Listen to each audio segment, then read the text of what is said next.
Shaitanirrajim. Bismillahirrahmanirrahim.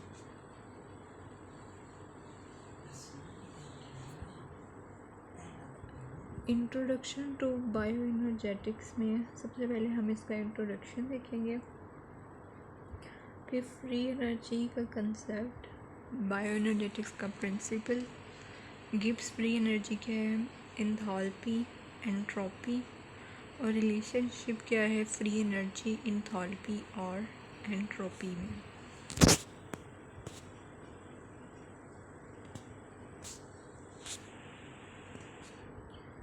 तो अगर हम सबसे पहले इसका इंट्रोडक्शन देखें एटीपी का, इसको हम एनर्जी करेंसी ऑफ सेल भी कहते हैं।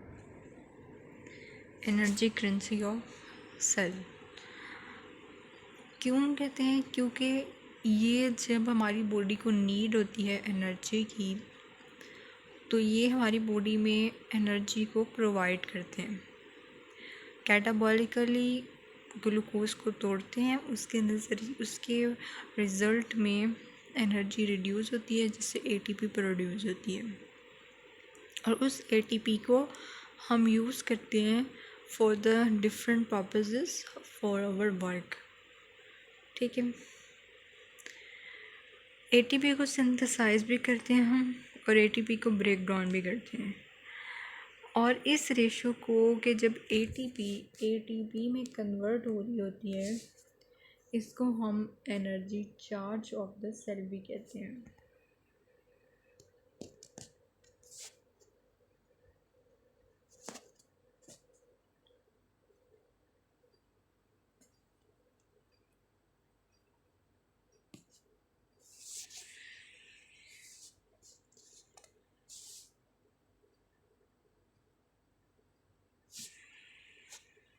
ठीक है,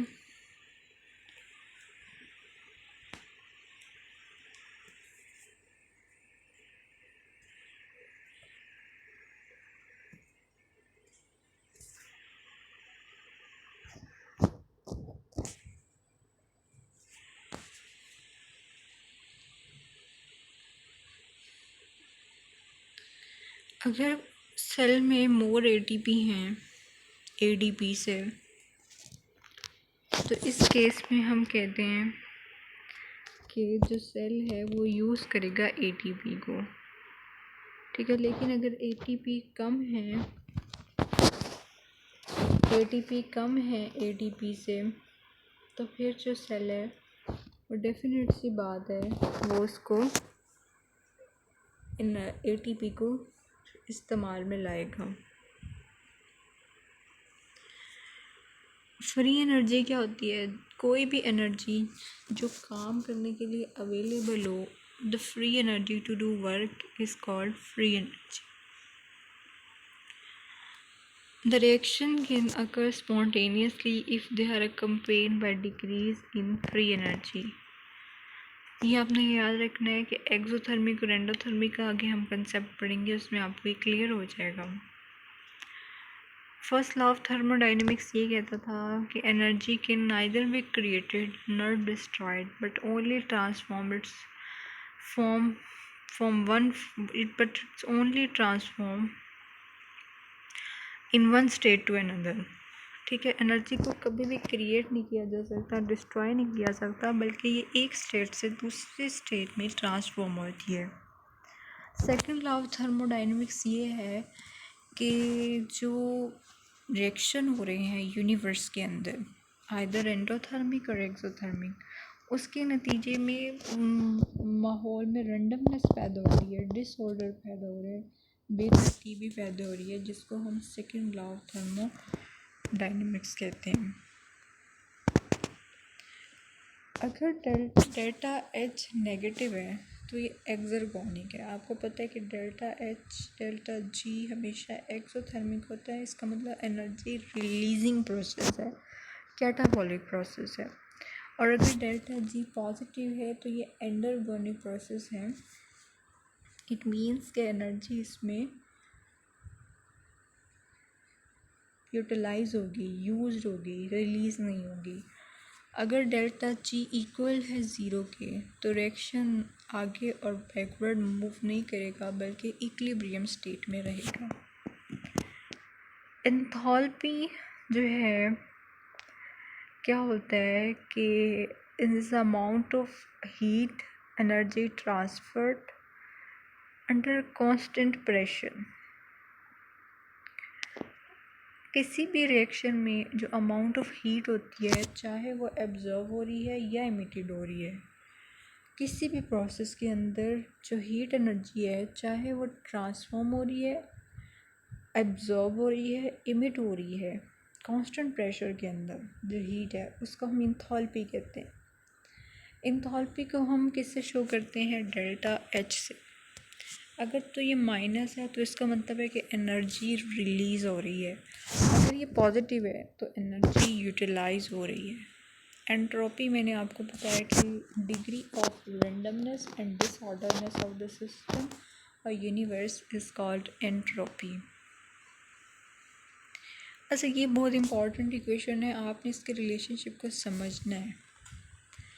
डेल्टा जी क्या होता है? Free energy. डेल्टा एच क्या है? एंट्रोपी। और डेल्टा एस क्या है?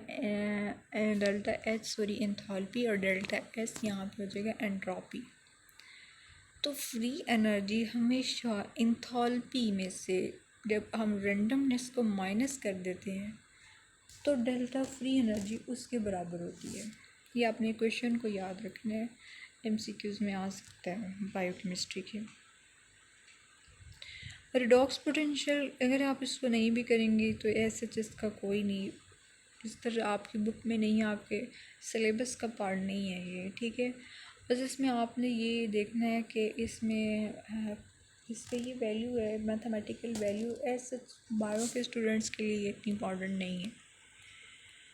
अच्छा, एक्सरगोनिक रिएक्शन में क्या होता है कि ना एनर्जी रिलीज़ होती है। सबसे पहली बात कैटाबॉलिक रिएक्शन है, दूसरी बात ब्रेकिंग ऑफ बॉन्ड होंगे, तीसरी बात, और जो इसकी डेल्टा जी है वो नेगेटिव में होगी, तीसरी बात। और एंट्रोपी क्या है? Disorderness of the increase in disorder of the system, और ये एक्सोथर्मिक रिएक्शन होता है।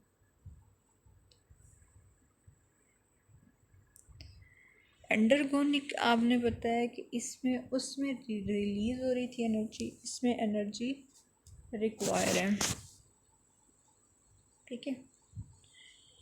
एनाबोलिक रिएक्शन था वो कैटाबोलिक रिएक्शन था, इसमें डेल्टा जी क्या है? पॉजिटिव है। Entropy of the system is decrease, उसमें क्या हो रही थी? एंट्रोपी इंक्रीज हो रही थी, और ये एंडोथर्मिक रिएक्शन है। ये चार्ट बहुत इम्पोर्टेंट है, ये इसको कर लें, बहुत है कि एंडरगोनिक में पॉजिटिव गिब्स एनर्जी है और इसमें नेगेटिव जी है। गिब्स पॉजिटिव है, नेगेटिव है, इसमें लोअर रहते हैं रिएक्टेंट की एनर्जी, ऑब्वियस बात है। इसमें हायर होंगी तभी तो वो प्रोडक्ट्स में टूट पाएंगे ना। एंट्रोपी डिक्रीज़ होती है, इसमें एंट्रोपी इंक्रीज़ होती है। इसमें नॉन स्पॉन्टेनियस है, यानी आपको एनर्जी लगानी पड़ेगी। स्पॉन्टेनियस है, खुद ब खुद हो रहे हैं। एंडोथर्मिक है, एक्सोथर्मिक है। Require energy, don't require energy. Absorb energy from surrounding, और ये रिलीज़ करेगा एनर्जी सराउंडिंग में। आपको पता है हाई एनर्जी कंपाउंड्स वो होते हैं जिनके जो लिबरेट करते हैं एनर्जी 7 किलो कैलोरी पर मोल, और लो एनर्जी कंपाउंड होते हैं जो लेस देन 7 किलो कैलोरी पर मोल को रिलीज़ करते हैं। Most of the high energy compound contain phosphate group are called high energy compounds. ये टेबल आपने इम्पोर्टेंट है, याद करना है, ठीक है। पायरोफॉस्फेट्स में आपने याद रखना है कि 2 डबल बॉन्ड पीपी के आ रहे हैं, एटीपी आपने इसमें याद रखना है। इस साइल में 1,3 bisphosphoglycerate कार्बो carbamoyl phosphate, acetyl phosphate. ठीक है, फॉस्फेट आपने लगाना है, carbamoyl phosphate and acetyl phosphate. और थायोल में देखें कोई सल्फेट ग्रुप है यहाँ। ठीक है, एसिटाइल कोए एंड इसाइल कोए, जबकि उसमें कार्बामोइल हुए and acetyl phosphate, this is the difference. ठीक है, एनोल फॉस्फेट में फॉस्फोइनोल पायरुवेट हो जाएगा। और जो दूसरी बात है, इसमें ग्वानिडो फॉस्फेट में फॉस्फोक्रिटीन एंड फॉस्फोआर्जिनिन आ जाएगा, फॉस्फोजिनसिन। ठीक है, एटीपी आपको पता है एनर्जी करेंसी है, मोलिक्यूलर यूनिट ऑफ करेंसी है। एटीपी जब टूटता है तो एडीपी बनता है, फिर एएमपी बनता है। इसके 3 फंक्शंस ये हैं कि ये ट्रांसपोर्ट करता है कैल्शियम और पोटाशियम को सेल मेम्ब्रेन में। 1 मिनट।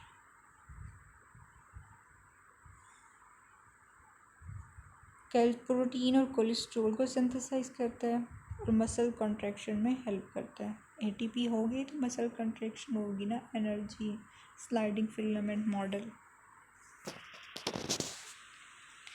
ये आपने याद रखना है कि इसमें जो प्यूरिन और पायरामिडीन है ये कार्बन नंबर 1 पर अटैच होती हैं, जो फॉस्फेट है ये कार्बन नंबर 5 पर अटैच होता है। This is the main MCQs. ठीक है, और एटीपी जो है वो एडीपी और एएमपी में कन्वर्ट होगा। ये इसके रिएक्शंस दिखाए गए हैं, जब एटीपी वाटर में मिलेगा तब यूज़ होगा। और इन वैल्यू को हम एटीपी रेशियो भी कहते हैं या एनर्जी चार्ज भी कहते हैं।